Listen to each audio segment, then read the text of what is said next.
Alors, bienvenue à tous.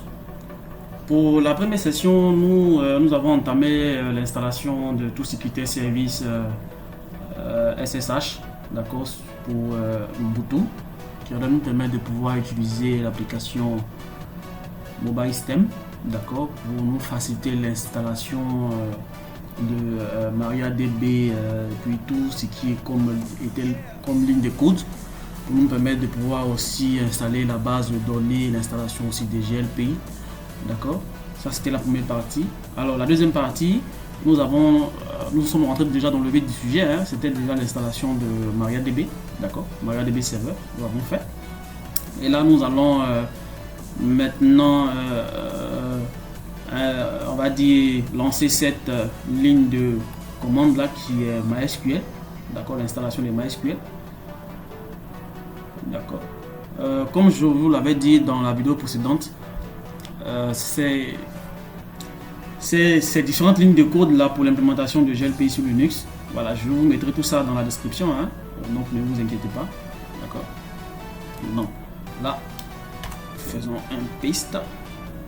Là, on nous demande de saisir un mot de passe, d'accord, un mot de passe root. Donc nous allons rentrer le mot de passe root. Voilà. Là, on fait yes. Ok, change de root password. Vous pouvez changer ou pas. Nous, on va changer. Yes. On va définir un mot de passe. D'accord.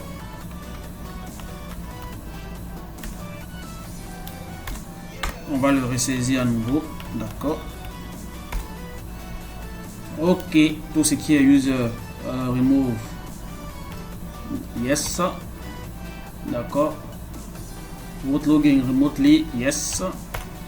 Ok, remove test database, yes. D'accord. Reload privilege table now, yes. Ok, là c'est bon. Donc là nous sommes ok. D'accord. Donc on va passer à l'étape suivante qui va consister à la création de la base de données et puis d'un compte utilisateur sur la base de données pour GLPI. D'accord. Donc la commande elle est simple, hein? D'accord. Donc c'est un sudo.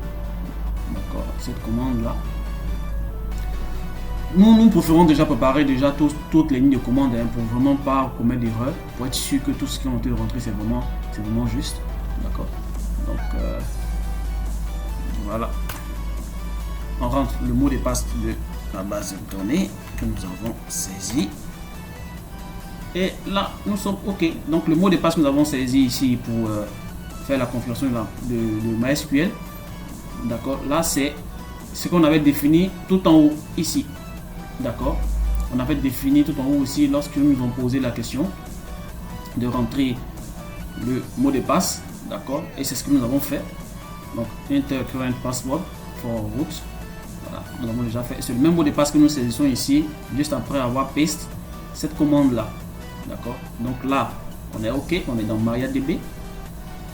Donc, il s'agira là maintenant de créer, d'accord, la base de données. Vous pouvez changer, hein, si vous ne voulez pas que votre base de données s'appelle GLPI, vous pouvez changer, vous pouvez prendre par exemple, on pourrait prendre FDR Consulting, mais bon, nous on va faire vraiment basique, hein, comme c'est un TP, voilà, donc voilà, paste. Toujours important de prendre d'ajouter le point virgule, sinon votre ligne de code ne va pas passer. D'accord. Donc là, c'est créé. OK. On va maintenant créer le user, d'accord, GLPI qui va permettre de pouvoir gérer la base de données GLPI, d'accord, avec le mot de passe qui est juste rattaché là, d'accord, qui est azrt@123. Donc c'est très important de pouvoir vraiment définir, ça vous facilite la tâche. D'accord. Donc nous allons faire ça. Donc GLPI localhost identified by tant. OK. Donc on est bon. Super. Donc l'étape suivante, ça sera de donner des privilèges, d'accord, sur la base de données GLPI au compte, on va dire au compte que nous avons créé qui est GLPI d'accord, qui est défini ici, le compte user. Donc là, c'est pour donner les accès, autoriser les accès, d'accord, à la gestion. Super. Et là, la dernière demande, voilà. Et là, nous avons finalisé. Nous pouvons sortir. Excusez-moi, exit. Ok. Là, nous nous retrouvons sur notre compte route.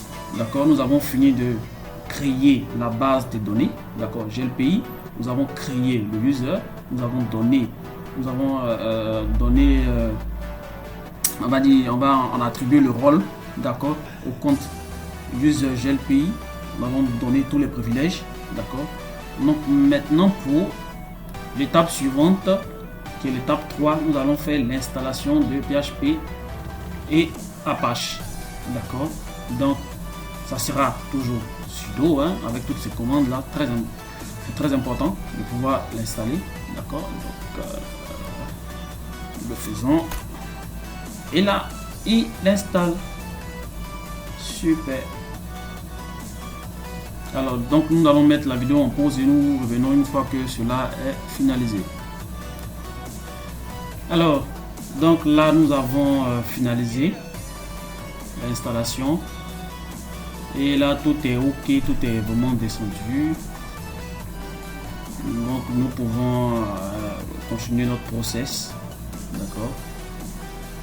Donc nous avons installé tout ce qui était dérivé de PHP.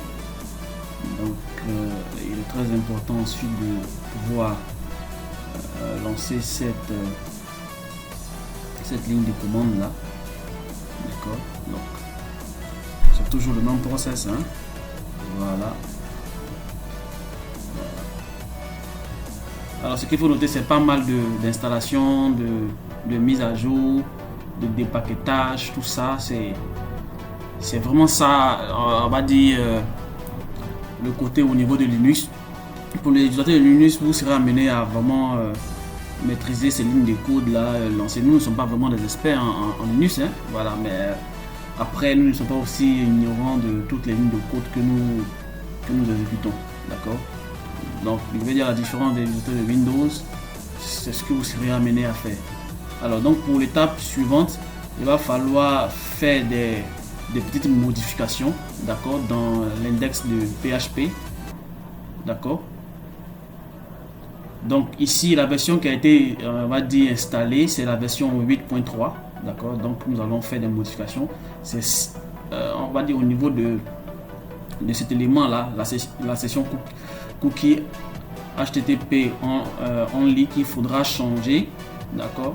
Il faudra normalement quand vous allez effectuer ce changement là, ici par défaut il n'y aura rien, donc il va falloir insérer le on, d'accord. C'est très important de pouvoir le mettre en on parce que cela vous permettra de pouvoir éviter certaines erreurs au niveau même de lorsque vous serez en pleine phase d'installation de GLPI, parce que GLPI il y a des prérequis à respecter pour pouvoir installer GLPI avec tout ce qui va avec. Donc c'est très important de pouvoir faire ces petites corrections là, d'accord. Donc cela va faire office de la troisième partie. Donc nous allons déjà nous arrêter là et nous vous disons à très vite.